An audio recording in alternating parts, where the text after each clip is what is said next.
আসসালামু আলাইকুম everyone, welcome back to my channel Mahima cooking house. আজকে আমি আপনাদের সঙ্গে একটা দারুণ মজাদার পিঠার রেসিপি শেয়ার করতে চলেছি, যার নাম হচ্ছে দুধ সারস পিঠা। এটা ভেতর থেকে যতটা স্পঞ্জি, খেতে কিন্তু অতটাই মজাদার আর টেস্টি হয়ে থাকে। এই শীতে আপনারা এই পিঠাটা একবার ট্রাই করে দেখতে পারেন। সো এই পিঠাটা কিভাবে তৈরি করতে হয় সেটা আমি আপনাদেরকে আজকে তৈরি করে দেখাবো। সো আর দেরি না করে চলুন মূল রেসিপিতে চলে যাই। সো ফার্স্টে আমি এখানে একটা মিক্সিং বলে প্রায় 50 গ্রামের মতো সুজি নিয়ে নিয়েছি।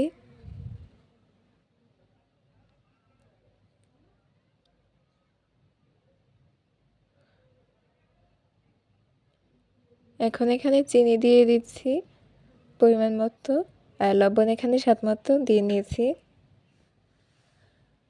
এখন এখানে বেকিং পাউডার দিয়ে দিচ্ছি আর খাবার সোডা দিয়ে দিচ্ছি হাফ চামচ পরিমাণ করে।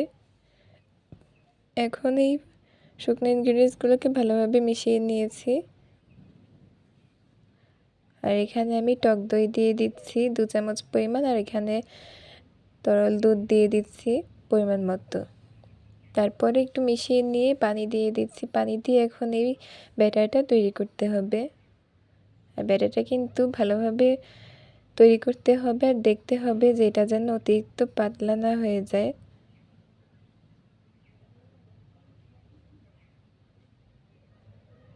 আমার এখানে খুব সুন্দর মতো একটা ব্যাটার তৈরি হয়ে গিয়েছে। এখন এটাকে ঢেকে রেখে দিব প্রায় 10 থেকে 20 মিনিটের মতো রেস্টে। কিছুক্ষণ পর আমি ঢাকনা উঠিয়ে নিয়েছি। এটা কিন্তু অনেকটা ফুলে গেছে। আর এটাকে ঢাকনা উঠিয়ে আবার একটু ভালোভাবে চামচের সাহায্যে মিশিয়ে নিতে হবে। দেখতে পাচ্ছেন আমার এই কনসিস্টেন্সিটা কিন্তু একদম পারফেক্টভাবেই তৈরি হয়ে গেছে। এখন এখানে আমি কয়েকটা কাপ নিয়ে নিয়েছি। আপনারা কিন্তু বিভিন্ন ধরনের স্টিলের বাটি বা যে কোনো কিছুর ভেতরেই নিয়ে এটা করতে পারেন। এখন আমি একটা স্টিমারের মধ্যে এই বাটিগুলোর ভেতরে অল্প অল্প করে এই মিশ্রণটা দিয়ে দিব। বেশি ফুল ভরতে যাবে না, ফুল ভরতে গেলে কিন্তু যখন এটা ফুলে যাবে, যখন এটা স্টিম হয়ে সেদ্ধ হয়ে ফুলে যাবে তখন কিন্তু একদম উপরে উঠে যাবে। সো এটা মাথায় রেখে অল্প অল্প করে এই ব্যাটারটা দিয়ে দিবেন ভেতরে। এখন আমি রাইস কুকারে একটা বলের ভেতরে পানি দিয়ে চুলা জালটা বাড়িয়ে দিয়ে এই স্টিমারের বলটা উপরে দিয়ে ঢাকনা দিয়ে ঢেকে দিচ্ছি। কিছুক্ষণ পরে ঢাকনা উঠিয়ে দিচ্ছি। দেখতেই পাচ্ছেন এটা ফুলে গেছে এবং দেখতেই পাচ্ছেন এটা কতটা সুন্দর আর পারফেক্টভাবে তৈরি হয়েছে। সো এদিকে আমি একটা কড়াইতে চিনি মেল্ট করে নিব।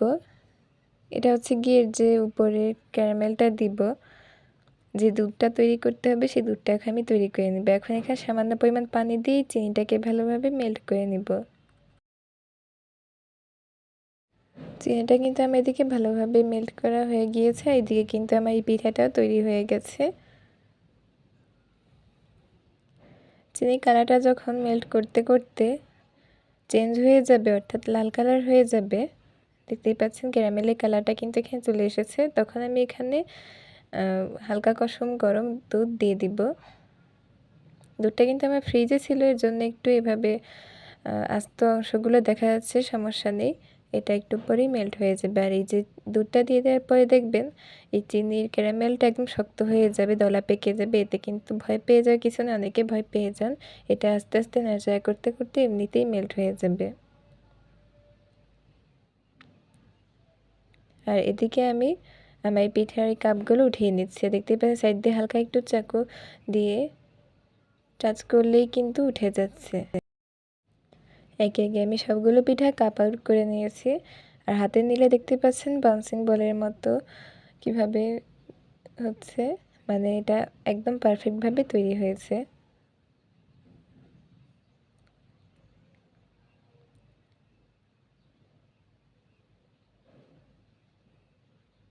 আর এদিকে আমি এখন আরও কয়েকটা বানিয়ে নিয়েছি, এগুলো কিন্তু সুন্দরভাবে হয়ে গেছে।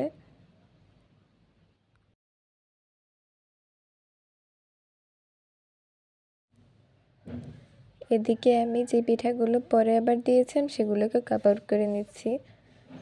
দেখতেই পাচ্ছেন ছুরি ভিতরে হালকা চাপ দিয়ে ঢুকিয়ে দিচ্ছি, তাতেই কিন্তু এই পিঠাটা কাপ আউট হয়ে আসছে। এখন যেই দুধটা আমি তৈরি করে রেখেছিলাম সেটা এখন এর ভেতরে দিয়ে দিচ্ছি। আর শীতকাল মানেই কিন্তু পিঠা খাওয়ার আমেজ শুরু হয়ে যায়।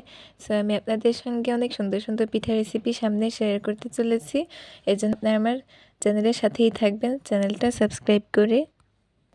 দুটো দুটো বাটিতে সুন্দরভাবে সেট করে নিয়েছি। এরপরে উপর থেকেই দুধটা অল্প অল্প করে দিয়ে দিব। তারপর এটাকে প্রায় ভিজিয়ে রাখতে হবে 1 ঘন্টার মতো, কম করে হলেও। কিন্তু আমি এখানে 30 মিনিট ভিজিয়েছিলাম, কারণ আমার ফ্যামিলির সব সদস্যরা এই পিঠার উপরের কালারটা দেখেই খাওয়ার জন্য খুব বায়না ধরেছিল, এর জন্য আমি বেশিক্ষণ ভিজাতে পারিনি। আর এই দেখেন হাফ মিনিট ভিজিয়ে রাখার পরেই কিন্তু এরকম সুন্দর একটা কালার এসেছে। আর 1 ঘন্টা ভিজিয়ে রাখলে কিন্তু আরও স্পঞ্জি, আরও টেস্টি হবে, আর দেখতেও আরও সুন্দর হবে। আমি আপনাদেরকে এটা কেটে দেখাচ্ছি। আপনারা কিন্তু 1 ঘন্টার মতো এটাকে ভিজিয়ে রাখবেন। আর দেখেন 30 মিনিট ভিজানোর পরেই কিন্তু এটা কেটে গেছে আর অনেক স্পঞ্জি হয়েছে। কিন্তু এটা খেতে আপনারা প্লিজ এই শীতে বাসায় দুধ সহজ পিঠাটা তৈরি করে দেখবেন, আপনারা আশা করি নিরাশ হবেন না।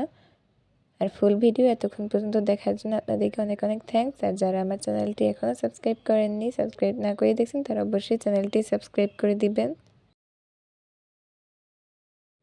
আর একটা লাইক করে চ্যানেলের সাথেই থাকবেন। আজকের মতো এখানেই বিদায় নিচ্ছি। সবাই ভালো থাকবেন, সুস্থ থাকবেন। আল্লাহ হাফেজ।